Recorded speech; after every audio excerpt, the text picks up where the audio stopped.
kanato kanang dalisay nga pagtuo, walay sambog nga pagtuo, kiunay nga pagtuo, genuine nga pagtuo, dili piki nga pagtuo. Piki nga pagtuo. Niyaning comparative magigsunan sa kining genuine o piki nga pagtuo. Tulo lang ni tabok kagi kopya nako. Ako na diri, ang genuine nga pagtuo nakaila sa Dios nga iyang magbubuhat. Ang piki nga pagtuo nakaila sa Dios apan bulag sa buhat. Bulag sa buhat. Ikaduha, ang genuine nga pagtuo mo simba, mo himaya, mo daig sa nagbuhat kaniya. Ang piki nga pagtuo gisimba ang binuhat inay sa nagbuhat kaniya. Klaro kayo, no? Kaya binisiya mo na. Dahil ikatulo, ang genuine nga pagtuo, dawaton og tuhuan ang balaang espiritu nga maoy mo silyo kaniya alang sa kaluwasan, sumala sa Efeso 4:30. Apan ang piki nga pagtuo moto o musunod sa mahugawng espiritu o budawat sa marka sa mananap nga mapintas, sumala pa sa Pinadayag 14:9 o 16 versikulo 13. So, nara, gikumpara ang piki o ang genuine makiigsunan. Kalainan, tako kayo ang kalainan. Musimba sa buhi nga Dios, naglalang kaniya, nagbuhat kaniya. Apan ang piki pagtuo, nakailang Dios, apan buhat sa buhat makigsunan. Mo nang isula sa Mrs. Joy sa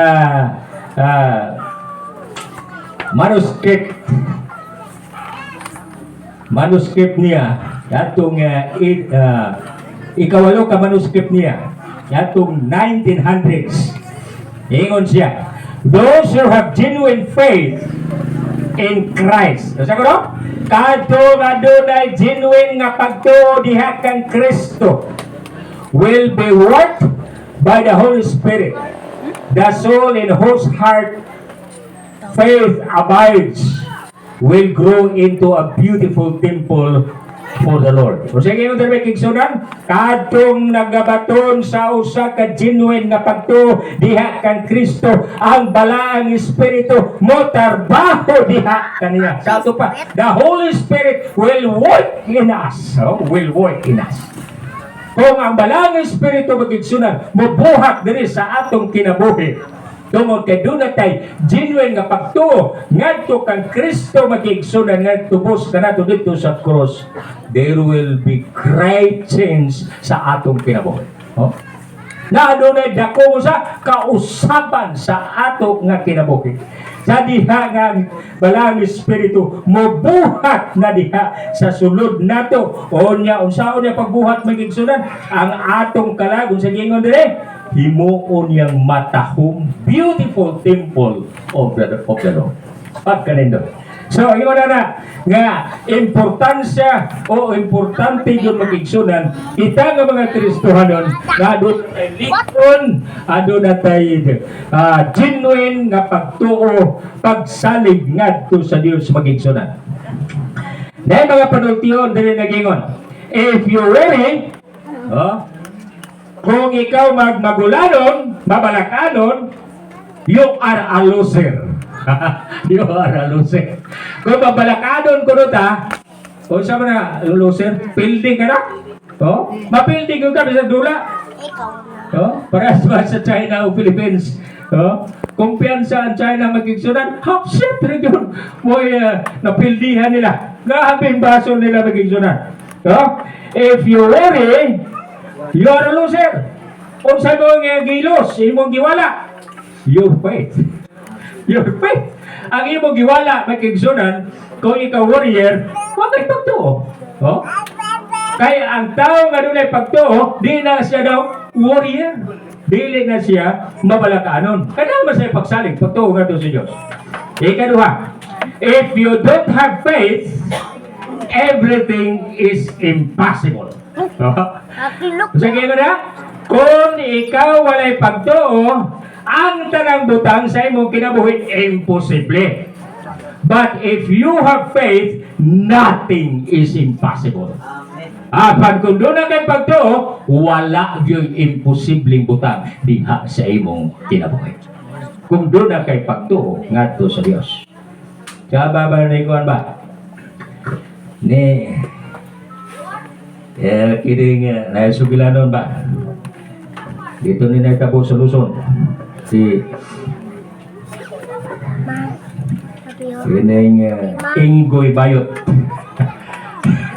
Dili na siya Bayot.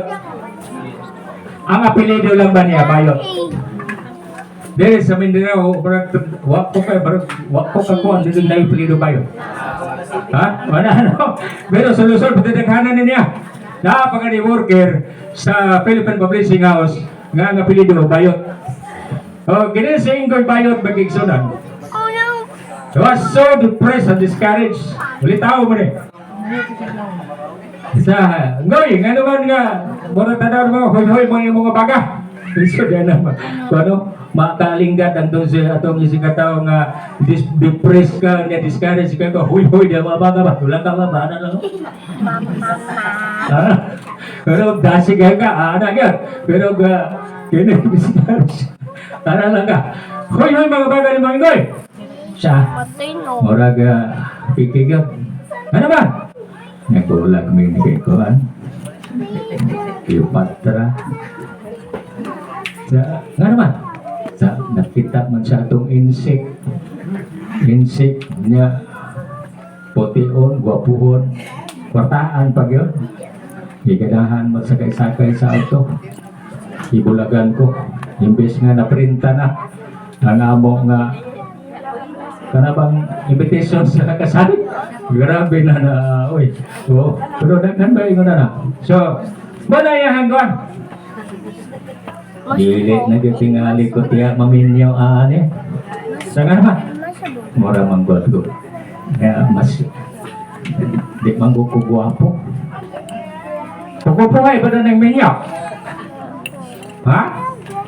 Di na pagwapuhay o, pagwapahay.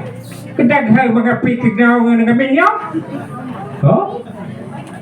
Naalay ko nasakay makiksunan sa kuwan sa bus. Ini nga bago pa ko atong kuwan dito sa MBC. Sakay ko guys Cagayan. Cagayan pa ingon nga to sa Botuan. Canvas ko dito. Lilian pa man to sa una. O pa man ang kuwan. Butsilor. Butsilor. Lilian. Anak ko. Ako namang isa ka lingkod sa akuan. Pero isa ka nga tao. Dito ning lingkod sa kong luyo. Dala siya hambag. Ano ko. Okay, may pangidaro na po. Pagkataon-taon magigsunan, naining sa kang kuan, kining formado yun. Babae, kaya na kong dalaga. Anak-anak di ko tahu pag ko to apa mas misis anak-anak pag ko dili mo akong kahatakan pag lugar ba o dili mo lingkod kuwa man mo lingkod tanaw nilipot ba dito nitapat ba dito atong apikig naong sa akong likod pagawa nito tanaw ko malingkod ko ako rin kayahay ka mong lingkod ito pero gusto ko para magkatapan dito kung may istorya pag may ila mahigala. Basig pa ba? Basig pa ba?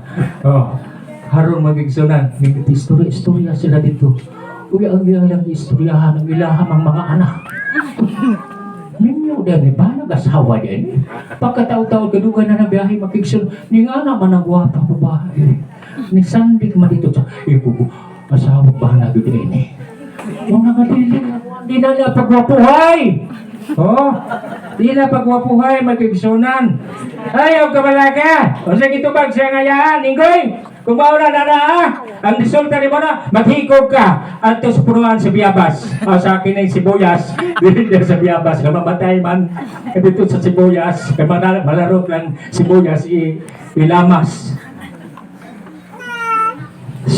Ayaw pagkuhan kining luya-luya diha. Kana lang daghan pa na si Dunya Josepa Dugara nang lantaw-lantaw nimo kay kugihan daw ka. Huwag mo mga ulit tao, ayaw mo rin pagpaluya-luya. Kung Brother Ben, maluya-luya.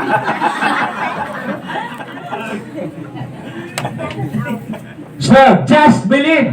Oh, nothing is impossible. If you have faith, nothing is impossible. You can even remove mountains. Mountains of difficulties, mountains of doubts, mountains of problems, any kind of problems sa kinabuhi, even persecution.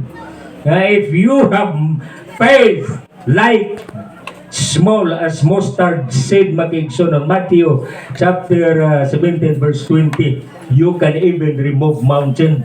No? Muna, kagikinahanglan kay makiksunan ang kining pagtuo kanato nga mga Kristiyano. Versikulos 35 sa Roma 8. Who shall separate us from the love of Christ? Shall trouble, or hardship, or persecution, or famine, or nakedness, or danger, or sword? O nagpasagtop na Apostol Pablo makigsunan, kung ang tao adunay lig-on nga pagtuo, adunay genuine nga pagtuo, bisan pa siya glutuson, bisan pa siya gibutang diha sa kining haik nga kining espada, bisan pa siya glutuson, bisan pa siya gutumon, bisan pa siya hubo, dili na mo makapabulag sa iyahang pagtuo o gugma sa Dios. Kanaman aduna siya genuine nga pagtuo sa iyahang manunubos. Amen, Igsoon? Ha? Amen mo kagisugo mo. Last makigsunan katapusan kay pro na huy abnas Dexter. Okay. O sa ganito muna, si Ginoong Yesus yang ipanayag ang iyahang ngato siyang disipulos, ang tinuod nga kahimtang sa tao sa diha nga tao nahulog sa sala mao ang pagkamagulanon o pagkamabalak-anon bisan sa Abraham iyahana nga gibati. Ikaduha, gipasantop ni Ginoong Yesus, Jesus impresses to his disciples' minds the importance of having genuine faith. Versikulo 1 na magigsunan. O gang katapusan, Jesus in an articulate way reminded his disciples that salvation and reward cannot be earned by human effort. Ano sabi ko? Sa katahom sa pamaagi ni Ginoong Hesus makigsunan, iyahang kining pahinumduman niya mga disipulos nga ang kaluwasan o ang mga ganti ngayang gisaan, lakip ng ganti nining atong gisigutan sa John chapter 14 verses 1 to 3. Dili nato na maangkon o madawat pinaagi sa atong tawhanong pagpapigpay sa pagpaningkamot. No? Nga naman, mga luwas kita, mamatarong kita, dili sa atong kamaayo, kundi pinaagi sa kamaayo sa Diyos. It is not about our good works, it is about the goodness of God.